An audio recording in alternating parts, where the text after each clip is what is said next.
Hello, and welcome back to the Surfer's Library. I'm Billy Jack, your guide through the pages of surf history, culture, and legend. Today's story comes to us from Matt Warshaw's book, Surfriders, In Search of the Perfect Wave, from a chapter fittingly titled, Masters of the Universe. In this story, Warshaw takes us straight into the pressure cooker of professional surfing, where talent, ego, friendship, and fate all collide.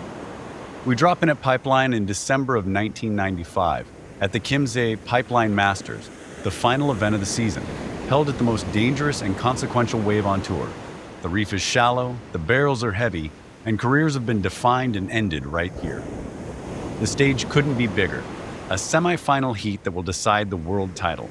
On one side is Kelly Slater, already a prodigy, chasing another championship and redefining what high-performance surfing looks like. On the other is Rob Machado, smooth, stylish, and surfing with a looseness that seems almost out of place in a moment this tense. Let's paddle out.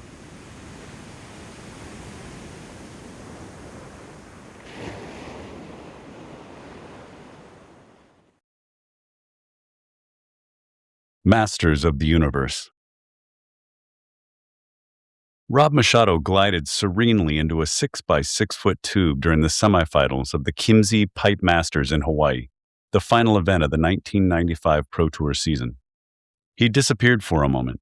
Then his refracted image became visible on the exterior of the curl, like a shadow through a frosted glass, clear enough that the 300 or so spectators watching from the shore could track his progress as he flowed through the hollows. 3 seconds ticked off.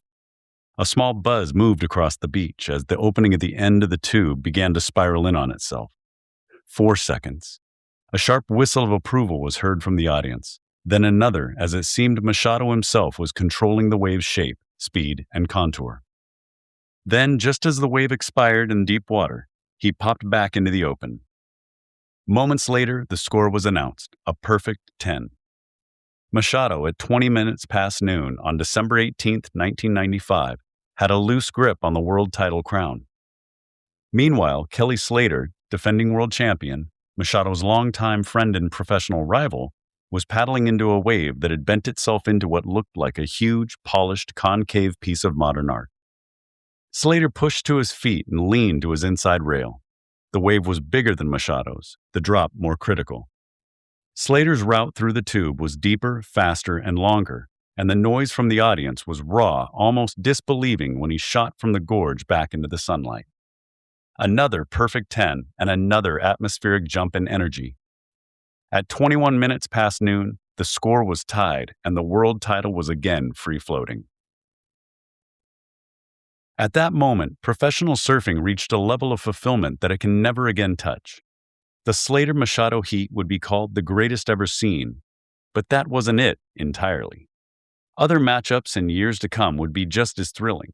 The greater significance of the 1995 Pipeline Masters was symbolic. It was the culmination of a series of contests based on a new theory of competitive surfing, one that viewed good waves as an inviolable prerequisite instead of a hoped-for luxury. The experiment worked beautifully. In seasons past, the entire pro surfing schedule might go by without a single worthwhile contest. By contrast, 1995 would feature 6 first-rate events. The World Tour was pumped full of new purpose. Good surf first. It was simple. The Pipeline Masters, founded 25 years earlier, had always known it. Now, finally, the rest of professional surfing had caught on. Gerry Lopez, surfing's own godfather of soul, helped bring the Pipeline Masters to life in the early 1970s. Nobody in the sport had greater status. When Lopez mailed off his first Masters entry form, it was nothing less than a benediction. In the years to follow, it often seemed as if the Masters was the only contest that understood and planned for a basic meteorological truth. Good waves can't be scheduled. The field dictates the game, and surfing competition is worse than useless when surf conditions are poor. This is true for all surf locations, but especially at Pipeline, where a single afternoon of roaring deep blue tubes will often be preceded by 2 or 3 weeks of rough, disorganized seas. The Pipeline Masters soon became the best contest in the world, in part because it was held at a prized location, but also because it accepted the sport on its own imperious terms. Virtually all other pro contests were staged with fascist precision and planned out to the minute, waves or no waves. At Pipeline, surfers, journalists, and organizers had to show up and wait. The surf didn't always come, but the Masters delivered perhaps 3 years out of 4, and with some regularity, the contest's best moments would stand as highlights for the entire surfing year. Still, as recently as 1994, when Slater won his second world title in hopelessly wind-blown 3-foot surf, it looked as if the rest of the competitive surfing world would forever live in a state of uninspired ambivalence, not quite surfing and not quite a sporting event. Over the decades, most contests had failed to capture the interest of rank-and-file surfers, who tended to be satisfied with the unregulated nature of surfing. Surf magazines fed their cynicism with articles like "The Death of All Contests" and "Judge not that ye not be judged." Competitors themselves had made a kind of parlor game of trying to name the worst surf contest ever, usually a match between the 1972 World Championships in San Diego and the 1985 wave pool contest at Allentown, Pennsylvania. Of the many and sundry bad decisions made in San Diego, the only one that really mattered was fumbling away a chance to move the contest a few miles north into excellent overhead surf at Trussell's Beach. Instead, organizers chose to stay put and sent the finalists out into gurgling 2-foot wind swell at Ocean Beach. Equally embarrassing was the black comedy, 13 years later, of the World Professional Inland Surfing Championships, held at Allentown's Dorney Park and Wildwater Kingdom Wave Pool. Moments before the final heat, Derek Ho and Tom Carroll, the 2 best pipeline surfers in the world, floated stoically in the deep end of the pool, their legs dangling in the chlorinated water, while they waited for submerged, diesel-driven flaps to send forth a half-hour program of feeble, miniature waves. Visitors to Wildwater Kingdom quickly passed judgment and were walking in a fairly steady stream away from the surf contest to the Kamikaze Plunge speed slide 20 yards to the south. Inevitably, a pro surfing career comes with these kinds of humiliating strings attached. Still, to one degree or another, it is a career. When the World Pro Circuit debuted in 1976 and was instantly made synonymous with competitive surfing, people were astounded to learn that the new professionals, perhaps a dozen of them, might soon be earning $20,000, even $30,000 a year in prize money and endorsement fees. Meanwhile, sponsors and organizers with dollar signs for eyes gazed out at what they imagined was a dazzling new promotions and marketing frontier. Their original idea was to model pro surfing after pro football, with scheduled Sunday afternoon climax and huge on-site crowds. Spectacle was valued over sport. By the late 1980s, $75,000 contests in Huntington Beach, Rio, Sydney, and Biarritz had surfers fighting for attention with beachside bungee jumpers, 50-foot inflatable soft drink bottles, bikini contests, autograph booths, and an endless loop of mega-amplified, low common denominator rock and roll. There were a few bright spots, however. The events occasionally took on a festive Mardi Gras atmosphere. Local kids were always thrilled to see surfing's headliners at close range. And by the law of averages, a small number of World Tour contests over the years, perhaps 1 in 10, actually met with good surf. But in general, the surfing event promoters honored wave riding the way shopping malls during Christmas rush honor religion. Rob Machado, raised in the subdued coastal atmosphere of northern San Diego County, seemed to understand perfectly the distinction between the art of surfing and the artifice of competition when, at age 22, after 3 years as a well-paid professional, he said, "I'm doing everything I can to enjoy this whole career thing right now, but when I'm done, I can go back to being a surfer." Mickey Dora's perspective was much the same in the summer of 1967 when, for his competitive surfing sign-off, he dropped his trunks at the Malibu Invitational Surfing Contest and mooned the assembled judges, photographers, and fans. For the next 3 decades, Dora traveled through Africa and Europe looking for good waves, a calling most surfers would consider to be higher than that of a well-paid full-time competitor. Still, defenders of pro surfing have a strong case, starting with the biological fact that a young surfer's competitive drive will usually roll like a Panzer tank over the sport's more delicate and soulful interpretations. Kids will always test themselves against other kids. Abstinence from surfing competition would, in that sense, be unnatural. Also, most competitive surfers aren't defined by their lives in the arena. Two-time world champion Tom Carroll, for example, can move smoothly from competitor to big wave rider to longboarder to world traveler. Furthermore, even with bad pro events as the standard, equipment, community, technique, and performance have all been advanced by competition. Finally, there is a short but admirable list of contests that, along with the Masters, have been virtually critic-proof. What was missing all along was a new, custom-built format that would encourage and nurture those contests that put a premium on good surf. That change was in the works by early 1995. After the two previous seasons, 1993 and 1994, had been filled with intensely boring contests, there had been a near mutinous reaction among the World Tour competitors and the surfing press. The World Tour responded by hiring a new executive director, and the surf magazines, instead of simply thrashing the whole enterprise, offered constructive criticism. Most important, a half-dozen sponsors working independently of each other all at once embraced the good waves first principle. They would all give up on the minute-to-minute scheduling, the Sunday afternoon final, and the spectators on the beach. They would all go to the right location and put the show on hold until the good surf arrived. 5 such events were scheduled in the middle of the 1995 season, and each was a smashing success. Perfect waves followed the pros around like a halo from South Africa to the South Pacific, Indonesia, Western Australia, and beyond. The shift wasn't complete and, in fact, may never be. At least 6 of the overblown, stadium-style contests had all but welded themselves to the World Tour schedule. But the time, energy, and expense that had gone into the new look events had returned dividends not just in rousing performances in the water, but in the red-hot film and video footage and stacks of print coverage. World Tour officials, to their credit, didn't overplay their PR hand. "We have just completed a year," wrote the new executive director Graham Stapleberg in review. "That has restored the credibility of this association." Never mind that restored was a dishonest choice of verbs, Stapleberg was on the right track.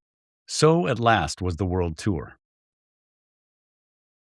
Confidence in surfing was high, and by early 1995, so were the dollars at stake. Surfing's commercial engine is fueled for the most part by a tight cluster of Southern California-based beachwear manufacturers. Revenues were up in 1994 and were predicted to go higher in 1995 and beyond.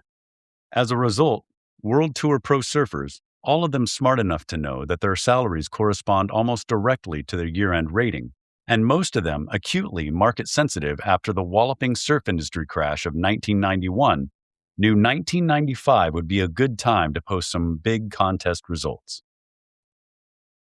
10-year pro Sonny Garcia won the first event of the 1995 season. Machado won the second, and Slater the third. For the rest of the year, there was little doubt that these surfers, in one configuration or another, would fill the top 3 spots at the end of the tour. Each would then sign a rich new contract. Machado's deal with Gotcha and Garcia's agreement with No Fear were both worth about $900,000 over 3 years. Slater's annual salary with Quicksilver was estimated to be $1 million. The 3 surfers were well balanced geographically: Slater from Florida, Garcia from Hawaii, Machado from California. The same couldn't be said for their personal relationships. Garcia, raised in a tough neighborhood on the arid west side of Oahu, dropped out of high school at age 15. With his pit bulls, his tattooed back, and his death ray stare, he'd long been portrayed as a thug and a recluse. He didn't often visit with Slater, but nonetheless liked and respected the world champion. Slater, in fact, was godfather to one of Garcia's children. Garcia, for the most part, ignored Machado, although he once went on record to discuss, with a slight but notable tone of disgust, Machado's shortcomings in big surf. No real bitterness resulted. Garcia and Machado's relationship remained neutral. Slater and Machado, meanwhile, shared the same manager. They were bandmates, about to record a CD for Epic, and golf partners. Both had graduated from high school with above-average marks, a rarity among their professional peers. Each was comfortable with his career station. Slater was the international sensation whose blurred expression, while running from his hotel room to the contest site a few steps ahead of his thronging fans, slightly resembled that of Paul McCartney at the height of Beatlemania. Machado, on the other hand, was the master of tranquility, absorbing his measure of fame and fortune with a quiet panache. Machado had defeated Slater in competition more often than any other surfer, but nonetheless accepted Slater as his generation's frontman. Slater, meanwhile, trusted Machado not only as a friend from their pre-professional days, but as the surfer who best understood all facets, good and bad, of surf stardom. Slater, Machado, and Garcia, before 1995, had already left their mark on the Pipe Masters event. Garcia surfed the finals of the 1992 Masters, apparently perplexed from a wipeout that had sent him to the hospital with a torn muscle in his left forearm a few hours earlier. He then went headfirst into the rock bottom and wobbled off to a waiting ambulance asking, "What heat is it?" Garcia had performed well in each of his Masters starts, but hadn't yet won. Slater's luck had been better. After being shot like a cannonball from the mouth of a 10-foot Masters tube in 1991, the 19-year-old rookie had earned an instant big wave standing to complement his invincible reputation in small waves, his rich endorsement contract, and his sparkling good looks. People magazine had just selected him as one of the year's 50 most beautiful people. He was pointed straight toward a world title in 1992. Slater's astonishing results at Pipeline over the next 3 years, 2 wins in a second, neatly measured the distance he'd put between himself and his peers. Nobody had ever surfed Pipeline with that kind of consistency and flair. Nobody had even come close. Machado's first Masters start was in 1993. Like Slater, he entered as a dazzling small wave surfer and future world title contender, but without legitimizing North Shore credentials. "In Hawaii, he's a zero," said Surfer Magazine, just as the 20-year-old Machado arrived on Oahu's North Shore for his first big wave campaign as a professional. And at Pipeline in 1993, sure enough, Machado failed completely. In 8 to 10-foot surf, he sat with visible trepidation in deep water off to the side, then seized up on his one and only big wave. It was an embarrassing performance, and Machado fell back and reorganized. By the middle of 1995, so had professional surfing. Although Slater won 2 of the Good Surf First pilot contests, surprising nobody, Machado's victory in Western Australia was something else completely. He'd seemingly gained precious little ground in his battle for big wave respectability since the 1993 Masters. But in the long, hollow, and genuinely dangerous 8-foot lefts at a place called Naraloo, off a desolate stretch of Australian desert coast, he flowed his way to the top spot with the same offhand confidence that he had produced unfailingly in small wave venues around the world. Garcia didn't win any of the new contests, but his 1995 season was nonetheless the best of his magnificent career. Garcia was the last world title contender to have come of age professionally in the 1980s, and the difference showed in his surfing, which was deliberate, strong, elegant, and somewhat predictable. With effort, he was able to keep in check his contempt for the tail slides, reverses, aerials, and other slippery maneuvers favored by the younger set. All those tricks, as Garcia put it. Because of his principled stand against the new style of surfing, he'd been written off by some as a contender for the 1995 world title. But in late November, he was leading the ratings with only the Pipe Masters left on the schedule. Garcia sat back on his front porch overlooking Pipeline in the weeks leading up to the contest, with the Hawaiian grapevine buzzing about his awesome pre-contest form, and very much liked his chances. He had every reason to be confident. He'd been the top competitor in Hawaii for 3 years running. Slater, meanwhile, was so far behind in points that he could only be considered a long-shot contender. "In a way," Slater said just before the Masters, "I've already resigned myself to losing the title." And Machado's surfing at Pipeline still had to be considered a work in progress. Garcia's prediction for the 1995 World Tour finale was characteristically blunt. "Let me put it this way," he said. "If it were a horse race, I'd bet on me." And with that swift kick to the ribs of fate, Garcia was done for. He fell apart completely in a second-round heat that should have been a walk in the park, and it was taken as gospel truth even before Garcia marched stone-faced off the beach, bucked down from world champion to second runner-up, that the Hawaiian had arranged his own defeat through gross overconfidence. With Garcia gone, attention shifted to Machado and Slater as they advanced steadily through the early rounds toward their inevitable semifinal match. Both surfers walled themselves off as the moment approached. The surf conditions, meanwhile, having already improved throughout the morning, now arranged in a silvery blend of wind, tide, sun, and ocean swell. Slater and Machado paddled out. The opening horn sounded. A half-dozen waves were scored in the first 9 minutes, but none were significant. It was clear, however, that Machado had the greater task. Although he had come a long way since 1993, he still hadn't reached Slater's level. Nevertheless, his just-burnished reputation as a cool man under pressure was holding up well. If it wasn't the huge, screaming, Freddy Krueger-style pipeline surf that had graced previous Masters events, it was still the genuine article, strong enough to break surfboards and do bodily harm. And Machado, in earlier heats, had freely positioned himself deep in the vortex at every chance. Also, he had his opponent in a double bind. Even if Slater won the semifinal, to take the world title from Machado, he'd still have to win the final heat against previous Masters winner Mark Occhilupo, the Brahma-built goofy foot from Australia. 10 minutes into the heat, Machado earned his perfect score, and Slater pulled off his extra perfect response. With 20 minutes left, the match had essentially become a restart. 2 minutes later, Machado dropped into a set wave, pulled into the tube, traveled along for a few beats, then lost it, missing a 9-point or better opportunity. 1 minute later, he did the same thing. Then Slater, as he had done at fairly regular intervals throughout his career, seemingly began to surf outside the laws of gravity and drag. A cyclonic tube seemed to begin with a mistake, as Slater stalled his forward motion a moment too long while dropping down the face, then frantically increased his speed right before he disappeared from view. For 4 long seconds, the wave roared ahead, thick and opaque, and when Slater finally burst into the daylight 30 yards down the reef, he leaned back and flipped his hands palm up, as if to say the whole thing was out of his control. 3 minutes later, he consolidated his position with a tube and immediately followed with another long disappearance. The performance and speed of the exhibit were stunning.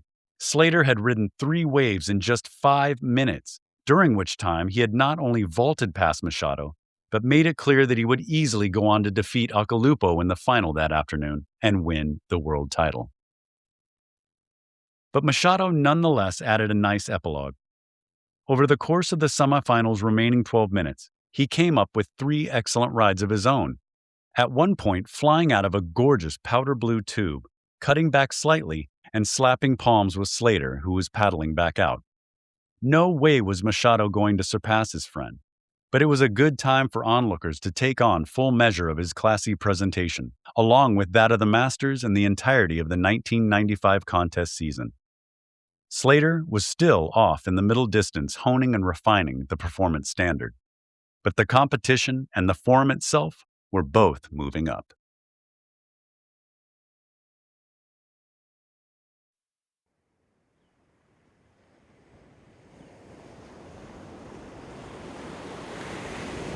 Well, that's going to do it for today's episode. I hope you enjoyed our trip back to the 90s with Matt Warshaw's Masters of the Universe from his book Surfriders, In Search of the Perfect Wave. I also hope that if you liked it, you'll take the time to share the podcast with a friend. If you'd like to help support the podcast, you can visit buymeacoffee.com/The Surfers Library. Your support helps cover the platform fees that keep the show going each month. Also, if you'd like to sponsor the podcast or have any story ideas or feedback for the podcast, please contact us on Instagram or at thesurferslibrary@gmail.com. Until next time, thanks for tuning in, and as always, keep your toes on the nose, your stoke high, and always support your local surf shop. I'll see you in the lineup.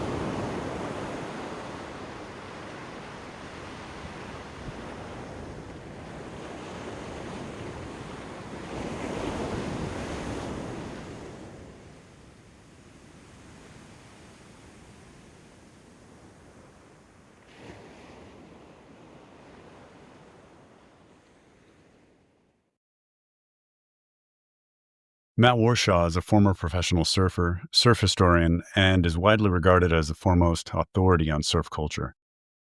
He's best known for The History of Surfing, a richly detailed chronicle that traces the sport from its Polynesian roots to its modern global presence. Warshaw combines deep research with a lifelong love of surfing, bringing clarity, wit, and insight to his work. In addition to The History of Surfing, he's authored several other influential books, including The Encyclopedia of Surfing, a personal favorite, Mavericks, The Story of Big Wave Surfing, Zero Break, an illustrated collection of surf writing, 1777 to 2004, and Photo, Stoner, The Rise, Fall, and Mysterious Disappearance of Surfing's Greatest Photographer. Beyond his books, Warshaw is the creator and curator of the online Encyclopedia of Surfing, a living digital project that continues to document the ever-evolving world of surf. With a sharp eye for detail and deep respect for the sport's heritage, he has dedicated his career to ensuring that surfing's rich and complex story is told, remembered, and celebrated.